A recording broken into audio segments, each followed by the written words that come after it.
eCitizen platform was highly touted as a digital dream. But now a special audit report by the Auditor General has shed light on a dream that has now turned into a multi-billion shilling nightmare. eCitizen now lies exposed as a tangled web of irregularities, unapproved payments and shocking lack of government oversight, from ghost transactions to illegal charges. And a platform allegedly hijacked by its own vendor. eCitizen now bears the marks of a failing system. And as TV47's Sydney Chazima reports, a staggering 9 billion shillings in taxpayers' money may have vanished into thin air.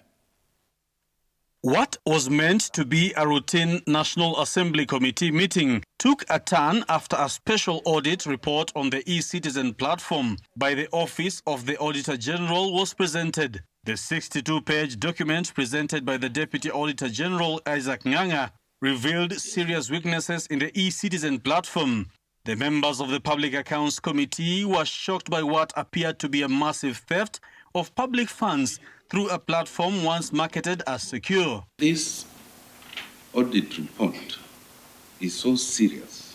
Again, it's a scam. I don't even know where to start. I am actually, I don't know. I'm stressed. The report explains that the fraud was made possible due to a lack of clear laws, a proper government structure, and operating procedures.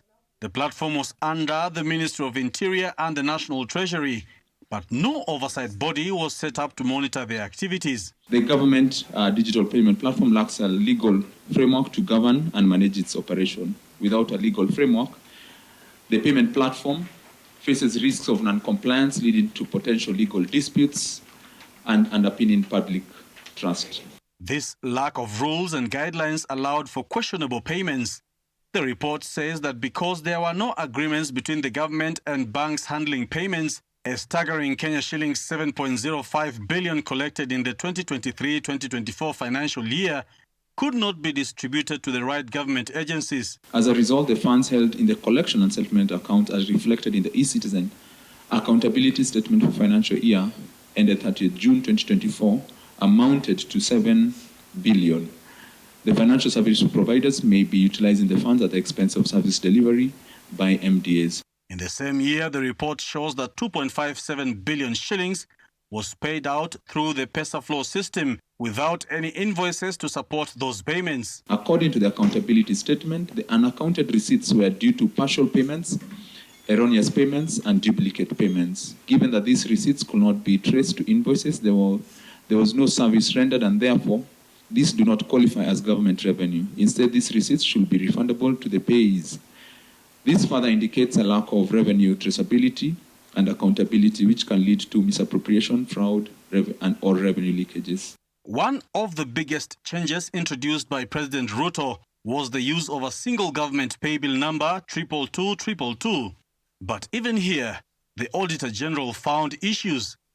In January 2024, 127 million shillings was transferred from the paybill to 4 private companies instead of the official KCB bank account. That all collections paid under the paybill 22222 were expected to be auto-transferred to the settlement account held at KCB Bank. However, a review of the paybill of the 22222 paybill statement revealed that on 25th of January 2024, there were 4 transactions made from the paybill account to private entities instead of the designated settlement account. This fraud hurt the common citizen too. The public was charged a convenience fee of 50 shillings per transaction. In total, 1.8 billion shillings and US dollars 3.3 million were collected illegally. According to the Auditor General, this fraud was possible because of a complex and unclear ownership structure of the eCitizen platform. One red flag was the platform's transfer to the National Treasury in 2017 by Webmasters, a private company that was maintaining it. It's still unclear how the control and ownership ended up back in the hands of Webmasters, resulting in another handover to the Treasury in 2023. This one is to show that it's not actually digital, but it's like we went back to the manual system. Yes, which looks even to be more worse than the way we expected.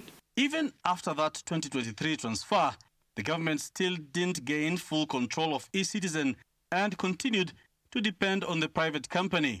Worse, another 492 million was paid to a new entity called Electronic Citizen Solutions Limited for system support, a company that was never part of the original agreement. We put brilliant ideas like this to steal, to loot from Kenyans.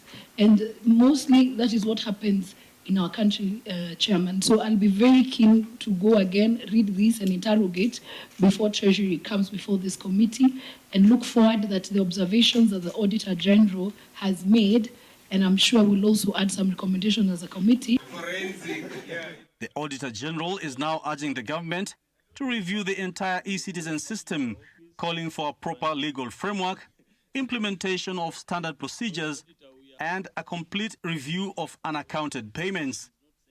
Sydney Chazima, GOtv 47, Nairobi.